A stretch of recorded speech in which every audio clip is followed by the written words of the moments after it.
Okay, welcome to a kilter session. I'm just gonna take you through what I did. Before I got started on my kilter session, I did go ahead and warm up, project it a little bit in the main area, but now we're on to the meat and potatoes of the session, which is the kilter session. And we can start this off with this V5 climb, because even though I warmed up in the main area, I still want to warm up a little bit on the boards regardless to get accustomed to the feel of it. And right away, what we notice is I start on this undercling move, right? And I just want to explain this in a way that kind of makes sense. Most people, when it comes to an undercling move, they'll try to bicep curl it, right? Like roll it like that. And I think that's a great way. But because I'm more of like this straight arm type of climber, what I opted to do is instead of like rowing it that way, I just lift my arm up or down, bringing my body closer to it. So I don't really have any rowing action. If we slow down the footage a little bit, you can see that it's less this and more just going down as my body elevates. And that's just because I feel stronger in a straighter arm positioning. We go through the freaking V5. We make it look good and make it look nice.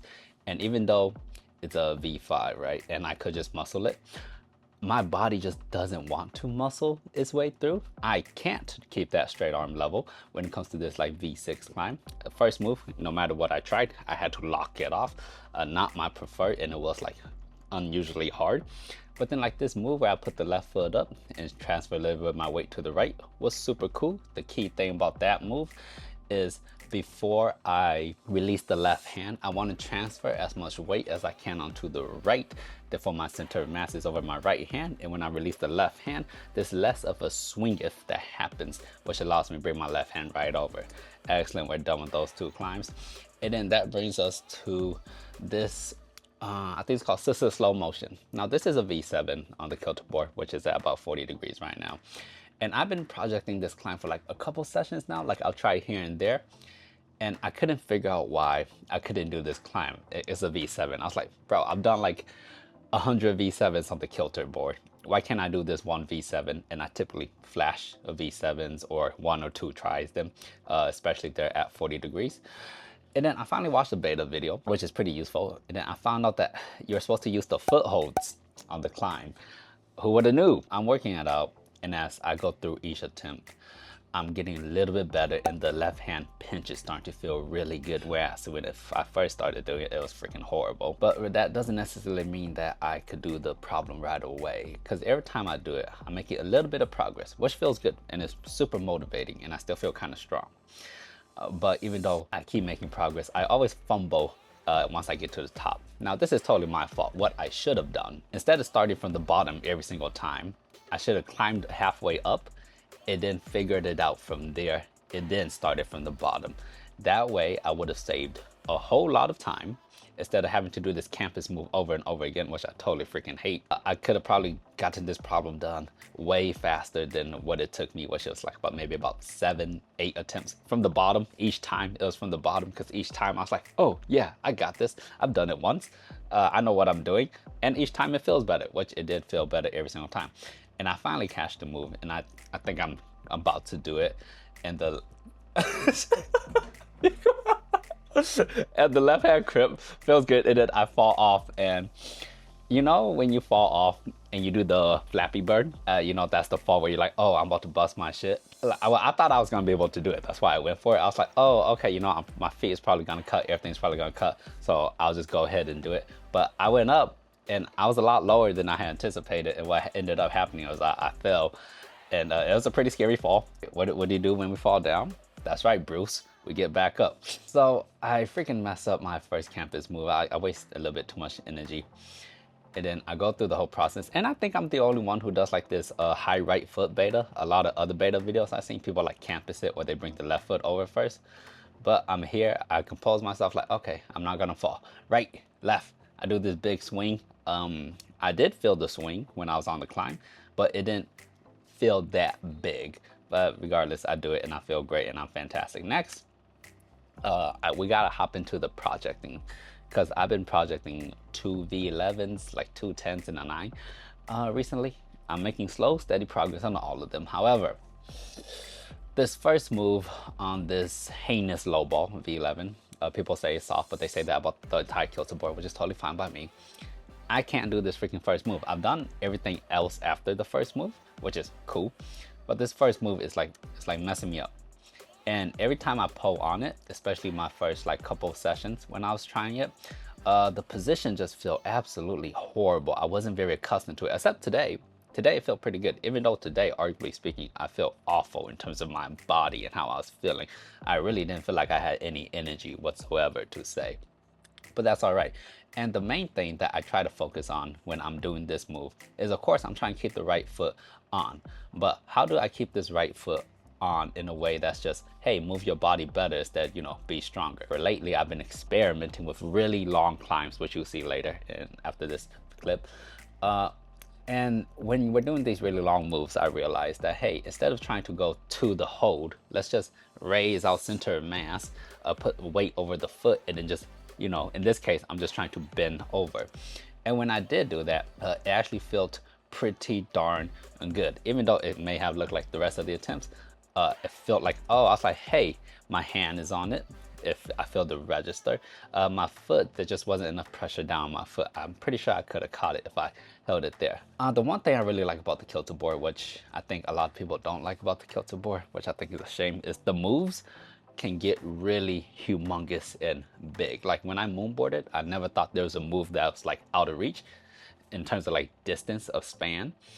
But on the kilter board, this move right here is like probably the farthest move I've ever attempted.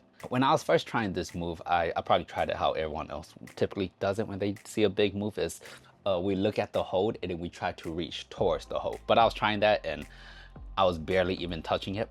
Well, I touched it, but I was like, yeah, I can't get no grip on this. This is gonna be a really hard problem. So I was like, oh, this is perfect for me. It's just right about where my span ends, and I'll go ahead and project it. But as I'm doing the move over and over again, not this session, I only tried it once this session, I come to the fun realization that, hey, when our arms are completely straight like this, we have the most wingspan. But the second we start to like tilt them a little bit like that, we start to lose that wingspan. And that just got me thinking. I was like, well, how do I implement this in my climbing to maximize my wingspan for this climb where I'm just barely big enough to do it? Oh, right, it's simple. Instead of trying to reach, because when I'm reach, right, I'm doing that, I'm reaching. So I'm limiting my wingspan. But if I, instead of trying to reach and I just elevate myself like that, right? I elevate myself, and then I bring my hands into this straight line where it's the longest. So when I'm doing this move, I'm not trying to go to the right. I'm trying to bring my chest up as high as I can, bring my arms into perfect alignment, and that way I get the most out of my wingspan. And then my other V11 project is Wagon Light, the most done V11 on the kilter board. And this problem is very similar to the other one I've done. I've done the whole problem from one move in, but like with the other V11 I'm projecting, all the hardness comes from this first move, which I've gotten closer to before, just not today. Today was awful. And the thing about it is I've been projecting this one on and off for like three-ish months, and it still feels just as hard, which kind of makes me feel bad, because I'm like, well, Chang, are you really training that hard? You're not even training that hard. Maybe you're going back in your progress. And I'm like, shut up. I remember it took me like 7 sessions to do a 7 outdoors, and then the other day I just went and did it in like 3 goes. I was like, yeah, no, I'm definitely way better. But progress is slowing down as I think I'm starting to near my peak, which is sad, you know, but it's all right. After that, we got this V9 that I'm trying, and the great thing about this V9 is the first move, or not the first move, let's look this like the second move. I couldn't do that move for like the first 2 sessions that I was trying this project, which was great, and I thought that was the crux move, and then I finally got it, and then it comes to this next move right here, and I've never gotten this close to holding it as I did today, which kind of reinforces the fact that, hey, I am getting better, because I'm getting better on certain moves. But I was like, maybe I'm just getting used to it and I'm not actually getting stronger or technically better. I'm just getting more used to it. You know, it's like getting used to an ass whooping. And it's still not a good thing, but you are used to taking the hits a lot more, so you're more accustomed and you know what's coming. Anyways, I just tried it once. This nice little V7 right here. I forgot the name, but I'll put it up. And I try to do this one, and of course I try to flash it, And when I'm trying to flash, I'm trying to think really hard. Hey, what can I do wrong? What can I do right? Right there, I messed up because I tried to go for the right foot to the right, which wasn't the correct beta. And now I'm doing the smart thing that I didn't do for the first V7 I did, which was climb up halfway and figure it out, which I did do after looking at other people's beta. Very useful Instagram, you feel me? And then I'm like, oh, okay, I got it. And then I'll just go ahead and do it from the ground. And this underclimb move, arguably speaking, the hardest move on the entire route, crossing the left hand over it, which is extremely hard. I also realized, oh, hold up here. I want to talk about this move right here, which is probably my favorite move. Not my favorite, but it's the one that I do. And I'm like, every time I do, I'm like, oh yeah, I constantly do this move. I always default to this move. And what that move is just a single leg drop knee with the right leg flagged out and like a straight arm. Every time I do this move, no matter on what climb it is, I'm like, this move feels good. I always try to look for it in every single climb I do. So it's kind of like a good, bad thing. Like I've kind of more or less mastered the movement, but because I've gotten down so well, I always try to overutilize it a little bit, which is, you know, good and bad in its own thing. It's just one move that I totally love to do time after time. And then we continue the nice climb. And then I bring up the left foot, and then I didn't even know this, but I think I kind of do a slight drop knee on it. In my head, I was just putting pressure on it, and then I almost fall off. You see like the left foot come off. From your perspective, it may just be like, oh, no biggie. From my perspective, I totally hit the ground. I was like, oh no, this sucks. And then I hit the right hand, and then my body swings out. And all I knew at this point in time was I didn't hit it deep enough. I'm gonna fall. You see me, I'm looking around. I'm like, oh, where are the footholds? I can't find a foothold. And then I just looked to where my left hand is. I was like, fuck it, whatever. I'll use this foot. On camera, it doesn't look that high. In real life, when I'm on the climb, it felt like I was putting my foot right here next to my face. And I was like, bro, this foot is so freaking high. And then when I mashed it, I barely mashed it. It was like 2 fingers and 3 fingers on half pad, even though the hold in itself is like way deeper than half pad. That's totally my fault. I should have executed a little bit better. But then now we move on to this last V7. It's at 50 degrees. And on the kilter board, in case you don't know this, 50 degrees is nothing like 40 degrees. 40 degrees, I'm more or less, I could flash over 80% of the V7s I've tried. On 50 degrees, I don't think I've ever flashed a V7 at 50 degrees. I'm sure I have, but I don't work with 50 degrees a lot.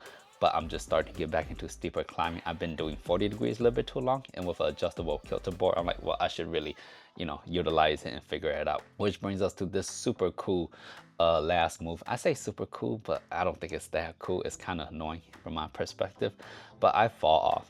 And then the thing I really like about 50-degree climbing, or like just say kilter board climbing, is it's really easy to use your feet and apply pressure down on the ground.